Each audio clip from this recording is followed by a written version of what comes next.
हाय दोस्तों, स्वागत है आप सभी का कागज नगर के लोकल समाचारों में। आज तारीख है 12 सितंबर और दिन है गुरुवार का। दोस्तों, कई दिनों से न्यूज़ नहीं बने थे। ऐसे में न्यूज़ ना बना के हम लोगों को भी काफ़ी घाटा हुआ है, क्योंकि जैनूर का इंसिडेंस चल रहा था तो उसको लेकर के एसपी साहब ने हमको कुछ रूल्स एंड रिस्ट्रिक्शंस दिए थे। खैर, अभी भी रूल्स एंड रिस्ट्रिक्शंस जारी है। ऐसे में हमको न्यूज़ बनाने का परमिशन मिल गया है। मैं कोई बहुत बड़ा पत्रकार नहीं हूँ।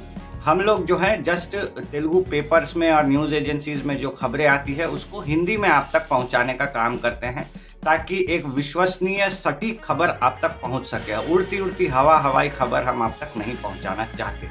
तो खैर, ऐसे में बहुत सारे न्यूज़ ऐसे हैं जो आप तक पहुंचने चाहिए थे, जमा हो गए थे। इसीलिए हम जो है उसको कवर करने के लिए आज 12 तारीख को एक स्पेशल एडिशन दोपहर में 2 बजे आपके लिए ये लेकर आ रहे हैं। रात में अलग से न्यूज़ आएगी 12 सितंबर की, लेकिन ये न्यूज़ भी हम आप तक पहुंचाना चाहते हैं। तो चलिए दोस्तों, मेरा नाम है कौशिक, मैं आप सभी का होस्ट हूं और इस वीडियो को आपके लिए एडिट किया है शोमा जी ने। तो शुरू करते हैं आज के न्यूज़ को हेडलाइन से। कचरा मैनेजमेंट जीरो, बस में हुआ जन्म, आजीवन फ्री बस पास। पेद्दावागु के निरीक्षण पर कलेक्टर सद्दाम हुसैन कांग्रेस में शामिल। 28 को लोक अदालत। आया आईफोन 16, राजीव चौक पर टॉयलेट साफ। तो दोस्तों, शुरू करते हैं आज के न्यूज़ को सबसे पहले कागज नगर के कचरा प्रबंधन को लेकर। कचरा एक ऐसी चीज जो कि हर घर में पाई जाती है और एक ऐसी चीज जिससे लाखों हजारों करोड़ों रुपए भी कमाए जा सकते हैं। हमने कई जगह पे देखा है जहाँ पे लोग जो है कबाड़ बेचकर बहुत अच्छी खासी कमाई कर लेते हैं। इसमें सबसे बड़ा उदाहरण है इंडिया के एक जायंट रहे वेदांता रिसोर्सेस का, जो कि कचरा बेचकर शुरू हुई कंपनी थी। आज उसके जो है कई जगह पर मिनरल माइनिंग प्लांट्स है पूरे दुनिया में, जो कि हर जगह पे जो है खुदाई का काम करते हैं और वहाँ से जो है मिनरल्स निकालते हैं।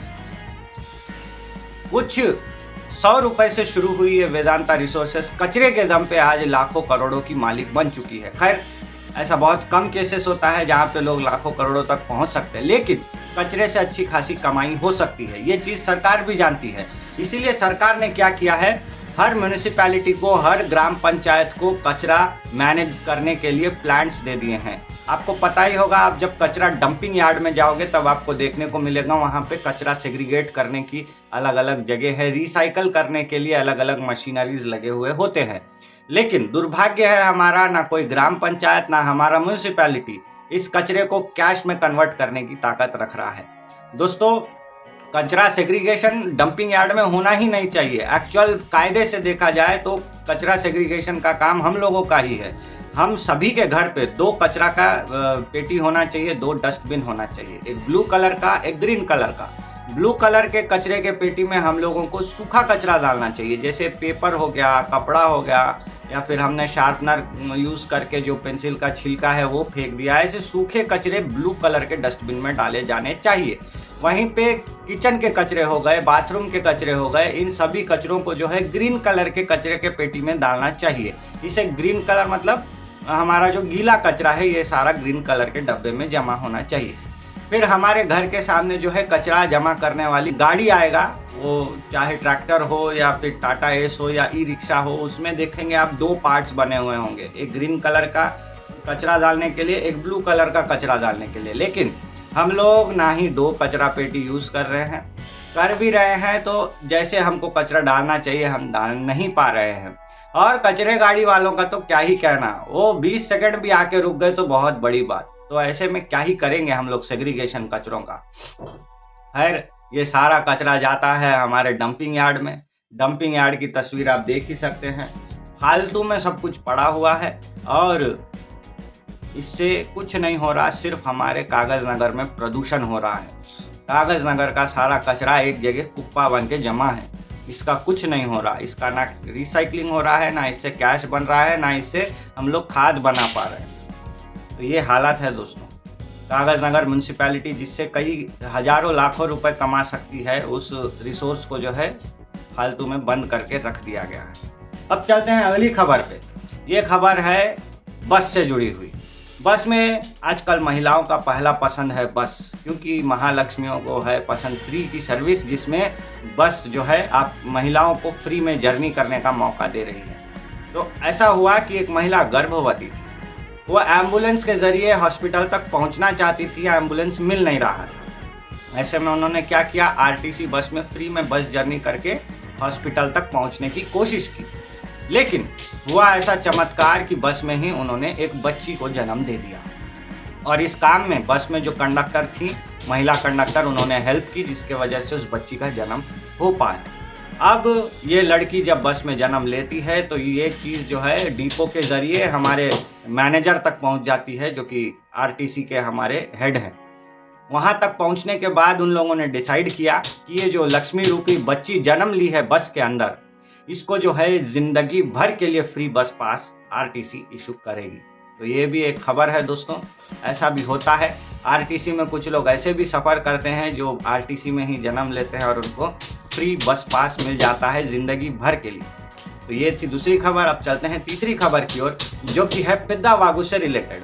देखिए दोस्तों, गणेश चतुर्थी चल रही है, लोग जो है गणेश जी की सेवा में लगे हैं। कुछ लोग एक ही दिन पूजा करके विसर्जन दे रहे हैं, कुछ लोग 3 दिन पूजा करके विसर्जन दे रहे हैं, कुछ लोग 10 दिन पूजा करके विसर्जन देंगे।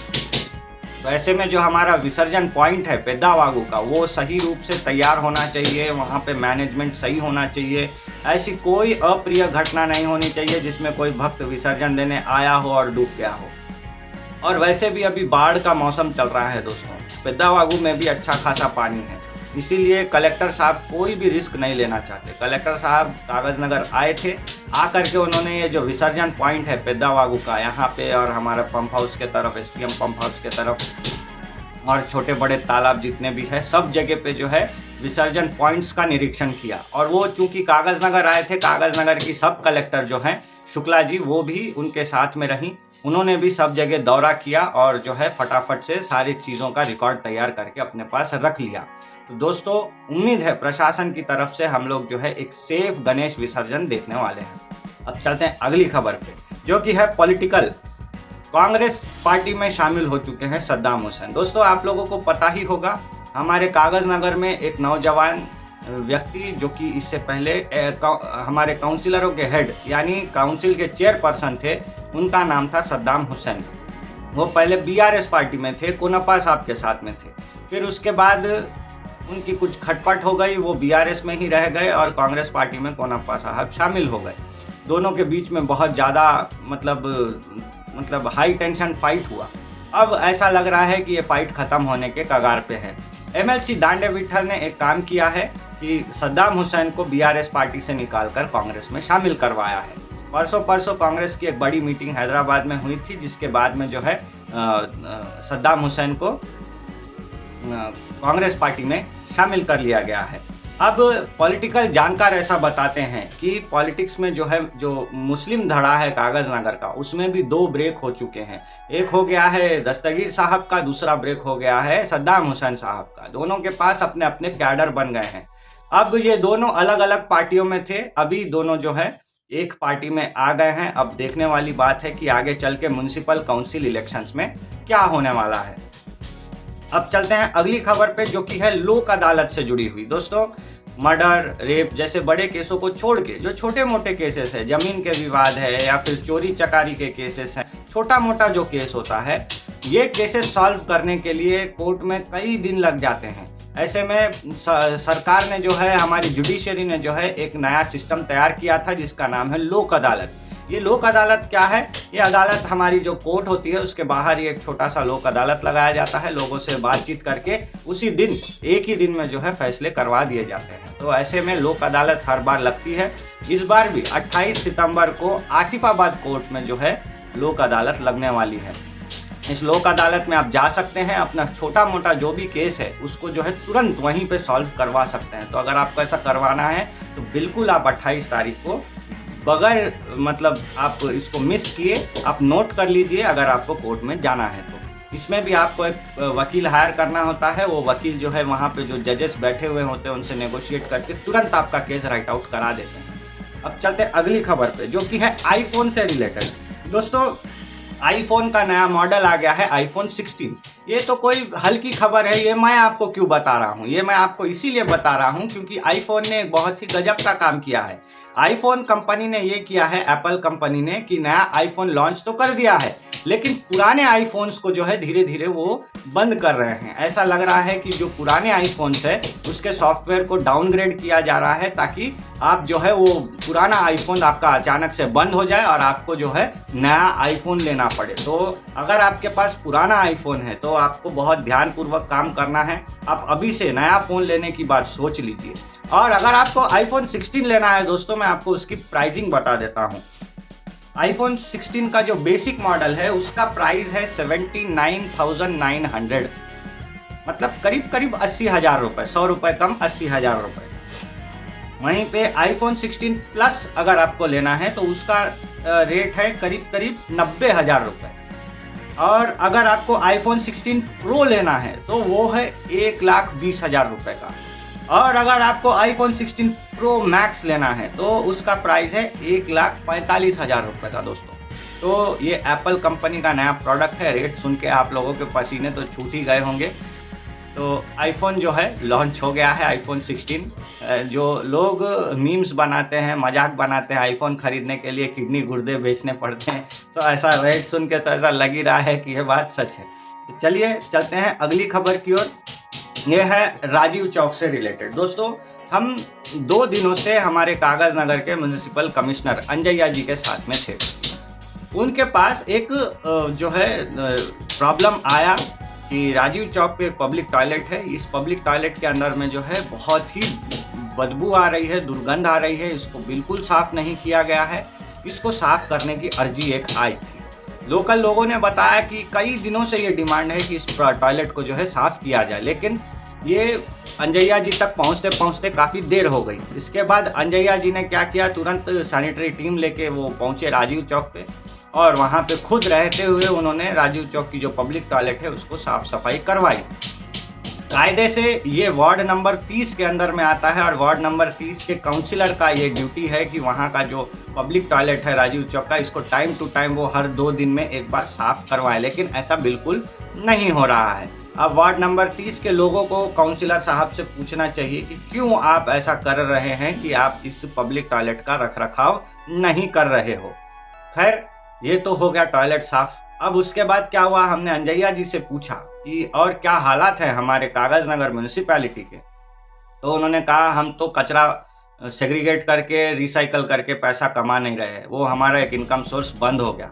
ऊपर से कई लोग जो हैं प्रॉपर्टी टैक्स और वाटर बिल नहीं दे रहे हैं, जिसके वजह से भी काफ़ी मंदी चल रही है हमारे कागज़ नगर म्यूनिसिपैलिटी के अंदर।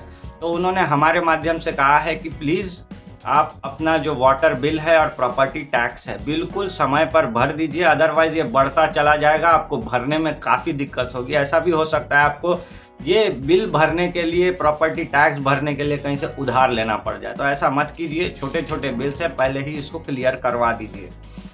अब जब हमको ही प्रॉपर्टी टैक्स देना पड़ रहा है तो सोचिए, आधा कागज़ नगर तो एसपीएम के पास है, न्यू कॉलोनी है, ओल्ड कॉलोनी है। एसपीएम कितना प्रॉपर्टी टैक्स देती होंगी?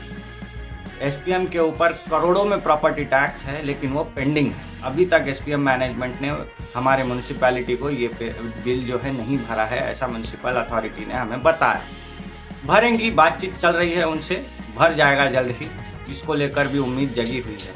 ऊपर से जो फंड आता है म्यूनिसिपल, जो हमारी म्यूनिसिपल मिनिस्ट्री है गवर्नमेंट ऑफ तेलंगाना की, वहाँ से जो फंड आता है वो भी नहीं आ रहा है दोस्तों। म्यूनिसिपल मंत्री हमारे फिलहाल रेवंत रेड्डी ही हैं, उन्होंने ही म्यूनिसिपल मंत्रालय को संभाला हुआ है।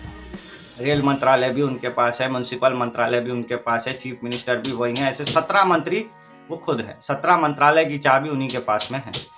तो खैर, अंजैया जी ने बताया कि फंड भी नहीं आ रहा है, इससे काफ़ी तकलीफ हो रही है। हमारे जो म्यूनिसिपैलिटी के जो कर्मचारी हैं उनको सैलरी नहीं मिल पा रही है, वो लोग काम करने से परेशान हो रहे हैं। वो लोग सोच रहे हैं जब यहाँ सैलरी नहीं मिल रही तो हम काम क्यों करें, हम बाज़ार जाके किसी सेठ के नीचे काम करेंगे तो हमको कम से कम सैलरी तो मिलेगी। तो ऐसे हालात है हमारे म्यूनिसिपैलिटी के दोस्तों। तो उम्मीद है आपको ये बोनस एपिसोड पसंद आया होगा। आपकी राय हमें कमेंट में ज़रूर बताएं दोस्तों। एक और प्रार्थना है आपसे, करीब 50,000 75,000 के आसपास हमारे कागज़ नगर की जनसंख्या है, लेकिन हमारा वीडियो देखते हैं सिर्फ 800-900 लोग। मेरी उम्मीद ऐसी है कि हम लोग जो है 1 से लेकर कम से कम 1,500-2 हज़ार तक हमारा व्यूअरशिप पहुँचे। तो इसके लिए हम चाहते हैं कि आप इस वीडियो को कागज़ नगर के ज़्यादा से ज़्यादा लोगों तक शेयर करें, ताकि सबको हिंदी में कागज़ नगर में क्या चल रहा है सारी खबरें समझ में तो आए। तो हमारा ये आपसे प्रार्थना है कि आप इस वीडियो को ज़्यादा से ज़्यादा शेयर करें और हर वीडियो को पूरा ज़रूर देखें, क्योंकि आप अगर न्यूज़ को भगा के देखेंगे आपको कुछ समझ में नहीं आएगा। तो आज के लिए बस इतना ही दोस्तों, मिलते हैं रात वाले एपिसोड में, तब तक इजाज़त दीजिए, धन्यवाद।